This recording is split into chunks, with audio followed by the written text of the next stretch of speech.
Price the Lord. கர்த்தருடைய பரிசுத்த நாமம் மகிமைப்படுவதாக. இந்த நாளும் இயேசு கிறிஸ்துவின் நாமத்தினால் உங்களுக்கு இனிய நாளாய் அமைவதாக. இந்த நாளுக்கான கர்த்தருடைய வார்த்தை மேத்யூ காஸ்பல் சாப்டர் 8 வேர்ட்ஸ் 23. மத்தேயு எழுதின சுவிசேஷம் 8ஆம் அதிகாரம் 23ஆம் வசனம். அவர் படவில் ஏறினபோது அவருடைய சீஷர்கள் அவருக்கு பின் சென்று ஏறினார்கள்.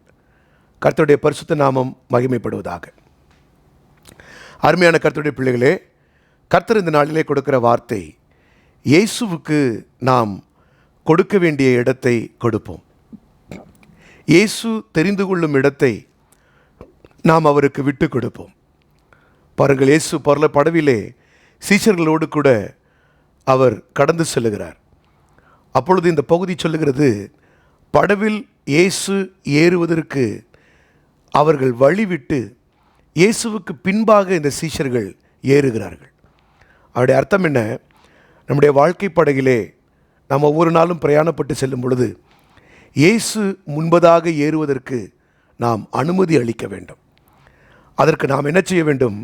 நாம் முன்பாக ஏறி அந்த படகிலே உட்கார்ந்து கொண்டு இயேசு எங்கே உட்கார வேண்டும் என்று சொல்லி அவருக்கு நாம் டைரக்ஷன்ஸ் அல்லது வழிகாட்டக்கூடாது.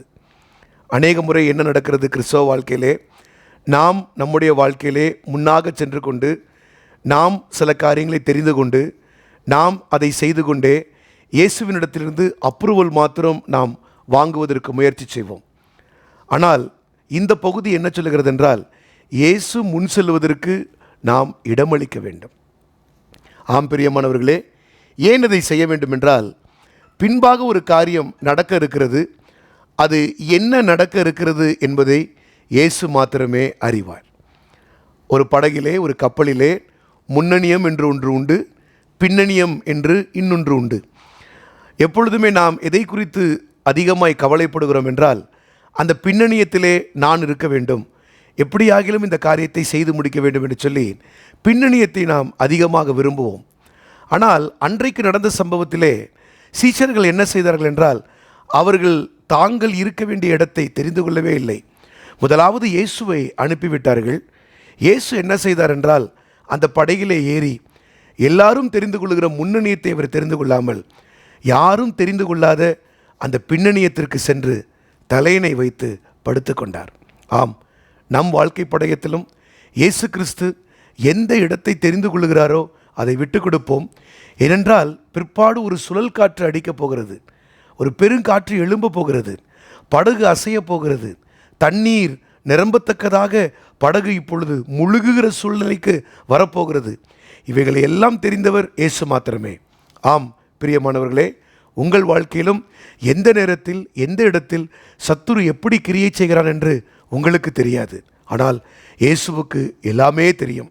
அந்த இடத்தை நாம் எடுத்துக்கொள்ளாமல் அதை இயேசுவுக்கு கொடுத்துவிட்டு நாம் முன்னணியத்தில் செய்ய வேண்டியவைகளை செய்யும் பொழுது இயேசு நம் மீது பிரியப்படுகிறார். அல்லேலூயா.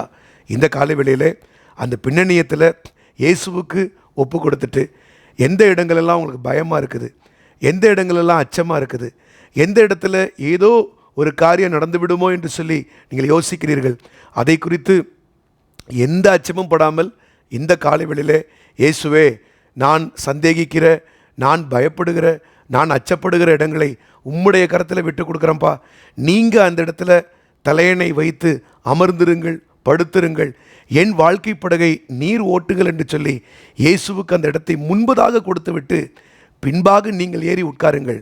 காற்றடிக்கலாம், அலை மோதலாம், படகு இங்கும் அங்கும் அசைந்து கொண்டிருக்கலாம், பயப்படாதீங்கள்.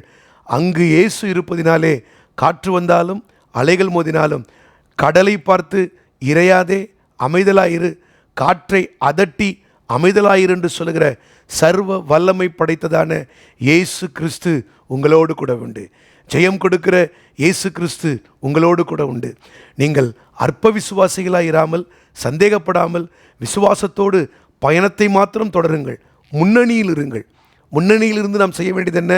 முதலாவது தேவனுடைய ராஜ்யத்தையும் அவருடைய நீதியையும் தேடுங்கள். அதை மாத்திரம் தேடிக்கொண்டே இருங்கள், துதித்து கொண்டே இருங்கள், ஜெபித்து கொண்டே இருங்கள். இயேசுவோடு இருக்கிற உறவை மாத்திரம் விட்டுவிடாதிருங்கள். நீங்கள் நினையாத வேளையிலே எந்த இடத்தில் காற்றையும் கடலையும் அதட்ட வேண்டுமோ இயேசு அதை செய்து உங்களுக்காக படகை மீட்டு கொடுப்பார். உங்கள் படகு இந்த காலை வேளையிலே அலைமோதி கொண்டிருக்கிறதா? பிரச்சனை நடுவில் ஊசலாடி கொண்டிருக்கிறதா? கலங்காதீங்கள், பயப்படாதீங்கள். இயேசுவுக்கு பின்னணியத்தை ஒப்பு கொடுத்து விட்டு தைரியமாய் அவருக்கு பின் செல்லுங்கள். அவர் நேர்த்தியாய் உங்களை நடத்துவார். ஜெபிப்போமா? பிதாவே, உம்முடைய கரத்தில் எங்களை ஒப்பு கொடுக்கிறோம். ஆண்டவரே, யாருடைய படகெல்லாம் அலைசடிப்பட்டு கொண்டிருக்கிறதோ, யாருடைய படகெல்லாம் திக்கு தெரியாமல் திகைத்து கொண்டிருக்கிறதோ, கர்த்தாவே, அந்த படகின் சுக்கானை நீர் பிடிப்பீராக. இந்த காலவெளியிலே உம்முடைய கரத்திலே அந்த பின்னணியத்தை முழுவதும் ஒப்பு கொடுக்கிறோம். முழுவதும் நீர் கண்ட்ரோல் எடுத்து நடத்துங்கப்பா. நீங்கள் ஆளுகை கொள்ளுங்க, வைத்து கொள்ளுங்கப்பா. முன்னணியத்தில் உம்முடைய ராஜ்யத்தை மாத்திரம் உம்முடைய பிள்ளைகள் தேடட்டும். உம்முடைய நீதியை மாத்திரம் அவர்கள் தேடட்டும். பிறகு இவைகளெல்லாம் கொடுக்கப்பட வேண்டிய நேரத்திலே நீர் கொடுத்து நடத்தும். சூழ்நிலைகளை சாதகமாய் நீர் மாற்றி நடத்தும். அப்படியே செய்கிறபடியால் நன்றியோடுமே நாங்கள் ஸ்தோத்திரிக்கிறோம், ஸ்தோத்திரிக்கிறோம், ஸ்தோத்திரிக்கிறோம். துதிகன மகிமையெல்லாம் உமக்கு ஒருவருக்கே நாங்கள் செலுத்துகிறோம். இயேசுவின் நாமத்தில் கேட்டுக்கொள்ளுகிறோம் நல்ல பிதாவே. ஆமேன், ஆமேன், ஆமேன். God bless you. Praise the Lord. கர்த்தர் உங்களை ஆசீர்வதிப்பாராக. ஆமேன்.